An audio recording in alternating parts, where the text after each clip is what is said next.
In this video, we're going to cover a concept called depth of field. You'll see this written as DOF. First, we're going to understand what depth of field actually means, and then we're going to look at how it works, and then we're going to look at how to control it. So the first thing, let's see what it means. So let's say we have our camera here, and we've got our lens, and we have this area that the camera can see. Now in that area we might have a tree here and maybe some apples, and what we're actually going to take a photograph of is the tree. That means that this area here that contains the tree, this distance from the camera to this distance of the camera is the area that we're interested. It's the area we want to be in focus. So this area is called the field. This is what we're taking a photograph of. What we're interested in is the depth of this field. So that's what we're looking at when we say depth of field, is the depth of the field. We want to know, how can we control it? Can we make this deeper, shallower? In other words, what if we wanted to make it a deeper depth of field, meaning we wanted to include the apples, or make it shallower, so maybe we only have part of the tree in focus and leave the rest of it out of focus. So let's take a look at what's happening here. We have our film or sensor, we have our lens, and we have our subject, which in this case is a tree, and this camera is focused on this tree. That means that light from the tree is going to hit the lens and get refocused back here onto the film. So that means that this point here on the tree is getting refocused perfectly back to this point on the film or sensor. It doesn't mean that this is the only point in focus on the tree. It just means that everything from this distance from the camera is in focus. Really, any point along this line, when we're focused here, any point along this line is going to get refocused perfectly back to here on the film. As the light rays are spreading apart, it's getting more and more out of focus. Our eyes are a little bit forgiving, and they can spread apart a certain amount before we consider it to be out of focus.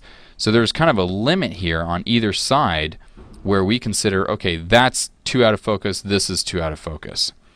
So this area here, as the light spreads apart, it's getting more and more out of focus. And that distance here from, say, here back to here, this is our depth of field.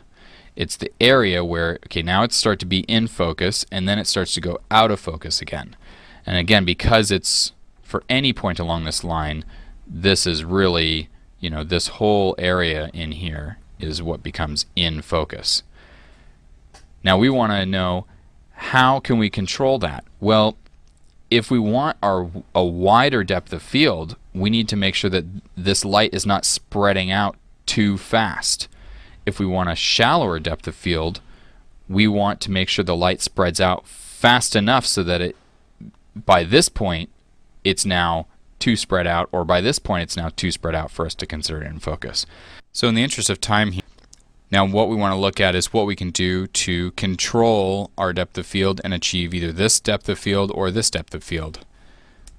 So what we really are wanting to focus on is, how can we control how fast that light is spreading apart from this point we're focusing on. Here I've gone ahead and pre-drawn some things. These are the different types of depths of field we're going for. Our normal standard depth of field, nice wide depth of field, and our shallow, smaller depth of field.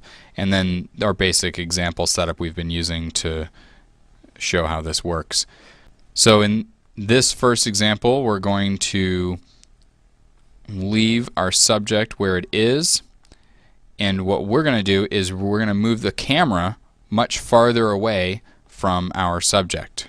We're going to move away from it. And as you can see what this does with the light, this now causes the light to spread apart much more slowly, and we end up with a very wide depth of field. Now in this example down here, we're going to move the camera very close to the subject, and we'll see what that does. We now end up with a very shallow depth of field because the light is spreading apart much more quickly. And we get our nice shallow depth of field. Before we continue here, I want to explain something.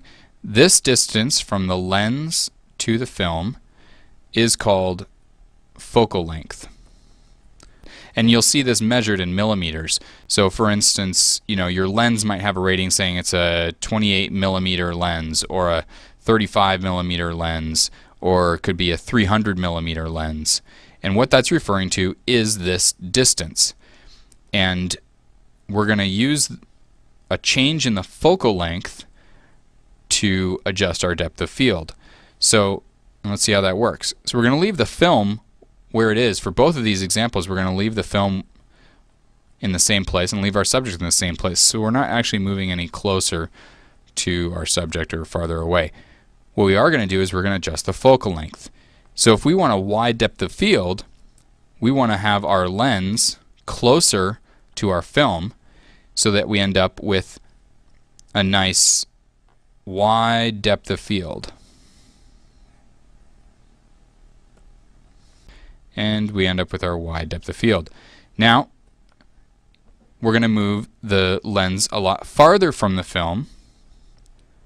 And as you can see, that's now going to achieve a nice shallow depth of field because the light is going to be spreading apart much more quickly than before with a nice short focal length.